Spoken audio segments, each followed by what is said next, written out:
பக்தி ஒளி நேயர்களுக்கு வணக்கம். இப்ப நம்ம ஹோலி பண்டிகை.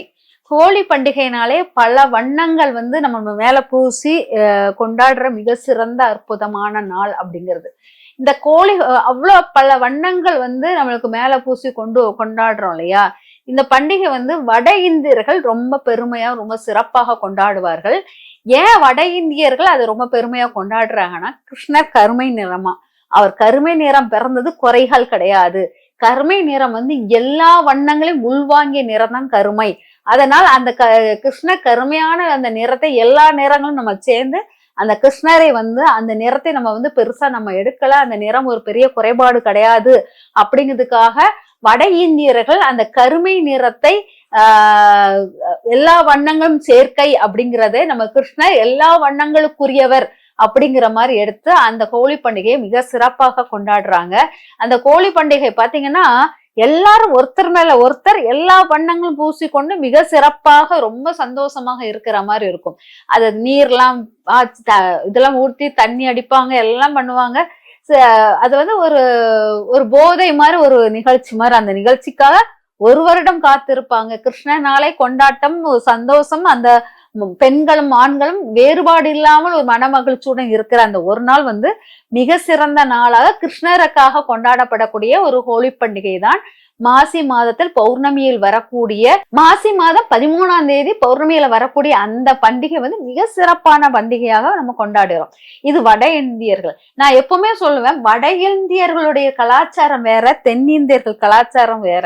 ரெண்டு பேருமே அதாவது சூரியனுடைய அளவுகளுக்கு தக்கன அவங்களுடைய வழிபாடு முறைகள், கலாச்சாரம் ஃபாலோ பண்றது எல்லாமே வேற. அவங்க கோதுமையை சாப்பிட்டாங்க, நம்ம அரிசி சாப்பிடுவோம்.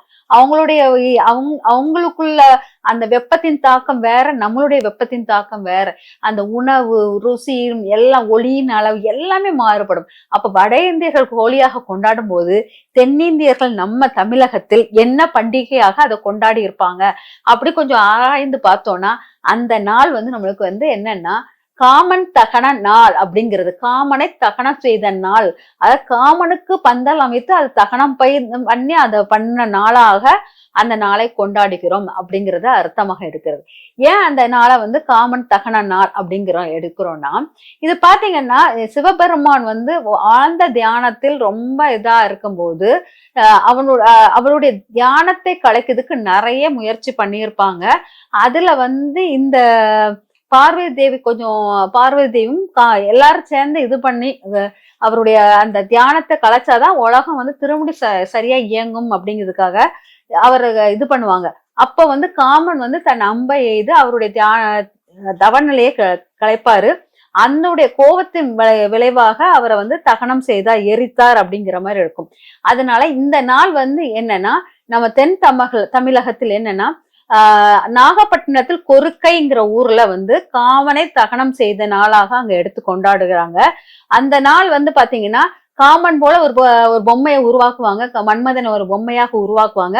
உருவாக்கி அதை எரித்து அதுக்கப்புறமா அந்த எரித்த சாம்பல் விழுந்த இடத்துல ஒரு மண்ணால் செய்த லிங்கத்தை அமைப்பார்கள். அதாவது காமனுக்கு அதாவது மன்மதனுக்கு நம்ம சமாதி கெட்டியதாக நினைத்து ஒரு மண் லிங்கத்தை அவங்க உருவாக்குவாங்க. அந்த மண் லிங்கத்தை உருவாக்குன பிறகுதான் நம்ம அதோடைய எண்ட் ஆஃப், அந்த பண்டிகையுடைய எண்ட் ஆஃப் ஆக இருக்கும். இப்போ இந்த இடத்தில் எரித்த அந்த சாம்பல் இருக்க கொருக்கைங்கிற ஊர்ல வீரேட்டீஸ்வரர் அப்படிங்கிற அந்த சிவனுடைய பேரு வீர ஏட்டீஸ்வரர் அப்படிம்பாங்க. அந்த சிவன் ரொம்ப பவர்ஃபுல்லாக இருப்பார். இங்க போனீங்கன்னா உங்களுக்கு குழந்தை பாக்கியம் இல்லாதவர்களுக்கு குழந்தை பாக்கியம் கிடைக்கும். அது மாதிரி திருமணம் ஆகாதவர்களுக்கு திருமணம் கிடைக்கும். என்னன்னா, இங்க எரிந்த பிறகு அவ மன்மதன் பொண்டாட்டி ரதி தேவி சிவனிடம் வரம் கேட்பாளாம், என் புருஷனை என் கையில கொடு, தெரியாம செய்த தப்புக்காக இது பண்ணாத, என் கையில கொடு அப்படின்னு சொல்லிட்டு கேட்கும்போது அவர் மன்னிச்சு அவருக்கு உயிர் பிச்சை கொடுப்பாராம். உன் கண்ணுக்கு மட்டும்தான் தெரிவார், ஆனா மற்றவங்க கண்ணுக்கு தெரிய மாட்டாங்கிற வரத்தையும் கொடுப்பார். அதே போல் அந்த வரத்தை பெற்ற ரதி அந்த இடம்ங்கிறதுனால திருமணம் ஆனவர்கள் கணவன் மனைவி பிரச்சனையை ஒன்று கூடுவதற்கும் இந்த இடம் சிறப்பாக இருக்கும். அதே போல் குழந்தை பேர் உருவாகுவதற்கும் சிறப்பாக இருக்கும். அதனால இந்த இடத்துக்கு நீங்க அந்த வழிபாடு பண்ணிட்டு அங்குள்ள விபூதியை மட்டும் எடுத்துட்டு வாங்க. ஏன்னா அவர் சாம்பலாக மாறுற மன்மதன் இல்லையா, அந்த மன்மதனுடைய சாம்பலை நீங்க எடுத்துட்டு வீட்டுல ரெகுலரா தினமும் பூசிக்கிட்டே வந்தீங்கன்னா திருமண விஷயங்கள், குழந்தை பேர் விஷயங்கள் எல்லாமே சரியாக நிற்கும். எல்லா வித விஷயங்களும் நடக்கும். இப்ப வந்து அந்த பக்கம் வந்து நம்ம வந்து கிருஷ்ணர் வழிபாடும், இந்த பக்கம் வந்து சிவனுடைய இது திருநீற்று அந்த சாம்பலை உருவாக்கிய அந்த காமன் சாம்பலை உருவாக்கிய நாளாகவும் இது கொண்டாடப்படுகிறது. அதாவது சிவபெருமான் வெள்ளை நிறத்தவன் அப்படிங்கிறது தான். அதாவது வெள்ளை நிறத்தவன் வந்து என்னன்னா பியூரிட்டியான ஒயிட்டா இருக்கிறான் அப்படிங்கிறது தான். இந்த எப்படி கருப்பில் எல்லா கலரும் அடங்குதோ வெள்ளை நிறத்தில் எல்லா கலரும் தெரியும்.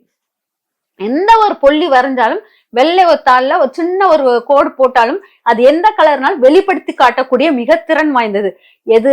கருப்பு வந்து உள்வாங்கும் கலரை, வெள்ளை வந்து வெளி கொடுக்கும் கலர். இது ரெண்டுக்கும் வித்தியாசம். இதுதான் வட இந்தியர்கள் தென்னிந்தியர்களுக்குள்ள வித்தியாசமே இதுதான். அதனாலதான் அங்க உள்ள நடவடிக்கைகளுக்கும் நம்மளுக்கும் நிறைய மாறுபாடுகள் இருக்குது.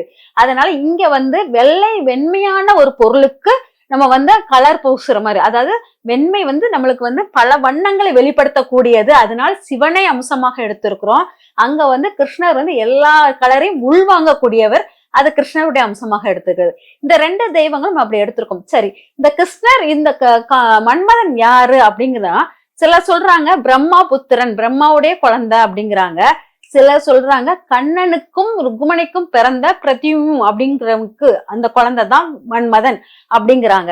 ஆனால் மன்மதன் வந்து எப்படி ஒவ்வொரு தெய்வங்கள் ஒவ்வொரு அவதாரம் எடுக்கிறாங்களோ எல்லா ரூபத்திலும் மன்மதன் உருவாயிருக்காரு அப்படிங்கிறதுக்கு இது ஒரு சான்றாக இருக்கிறது அப்படிங்கிறத எடுத்துக்கலாம். அதனால மன்மதன்கிறதை தகனம் செய்தல் அப்படிங்கிறது நம்மளுக்கு மிக முக்கியமான நாளாக அந்த நாள், அதாவது மாசி பௌர்ணமி நாளில் மிக முக்கியமான நாளாக கொண்டாடப்படுகிறது.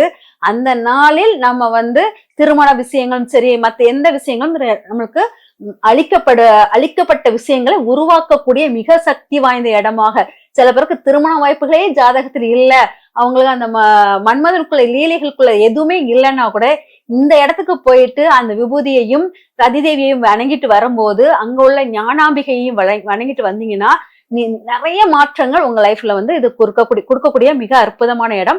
இந்த இடத்துல பாத்தீங்கன்னா மணல் மேடு மாதிரி இருக்கும். எரித்து சமாதி பண்ணாங்களே, மண்ணால் லிங்கம் செய்தார்கள், அதனால அது மணல் மேடு போல் காணப்படுமா. அதெல்லாம் அது ஃபுல்லா நம்ம லிங்க அம்சமாகவே இருப்பதனால் இங்க உங்க கோரிக்கைகள், அதாவது இல்லற வாழ்க்கை கோரிக்கைகளை நிறைவேற்றக்கூடிய மிகப்பெரிய சக்தி இந்த இடத்துல இருக்கிறதாக சொல்லப்படுகிறது. அதனால அந்த மாச பௌர்ணமியை யாரும் மறக்காமல் இறை வழிபாடுடன் நேரா சேர்ந்து அந்த மன்மதனையும் வழிபாடுடன் எடுத்துக்கொண்டீங்கன்னா, அந்த மன்மதன் வந்து நம்ம கண்ணுக்கு தெரிய மாட்டார். அப்ப எந்த ரூபத்தில் தெரிவார்? காற்று ரூபத்தில் இருப்பார். நம்மளுக்கு தொடுதலாக உணரப்படும். காற்று எப்படின்னு தொடுதல் மூலம் மட்டும்தான் உணர முடியும். காற்று லைட்டா நம்ம தொட்டுட்டு போனாலே அங்க நம்மளுக்கு அந்த காற்றினுடைய உணர்வுகள் தான் நமக்கு நிறைய உணர்ச்சிகளை கிளற செய்கிறது. ஆனால் காற்றுடன் சேர்ந்து மன்மதனை வழிபாடு பண்ணும் போது நல்ல விபூதி வச்சுட்டு காற்றுடன் உட்கார்ந்து மன்மதனை வழிபாடு செய்யும் போது, அதாவது அந்த கோயிலுக்கு தான் நம்ம போக முடியலனாலும் காற்றை வந்து வழிபாடாக எடுத்துக்கொண்டு வந்தவர்களுக்கு மன்மதனின் பூரண ஒரு ஐஸ்வர்யம் உங்களுக்கு கிடைக்கிற மாதிரி இருக்கும். அதனால இல்லற வாழ்க்கையும் சிறப்பாக இருக்கும். அனைவருக்கும் மன்மதனின் அருளை பெற்று செழிப்பான வாழ்க்கை வாழ, இல்லற வாழ்க்கை சிறந்து ஓங்க வாழ்த்துகிறேன். நன்றி, வணக்கம்.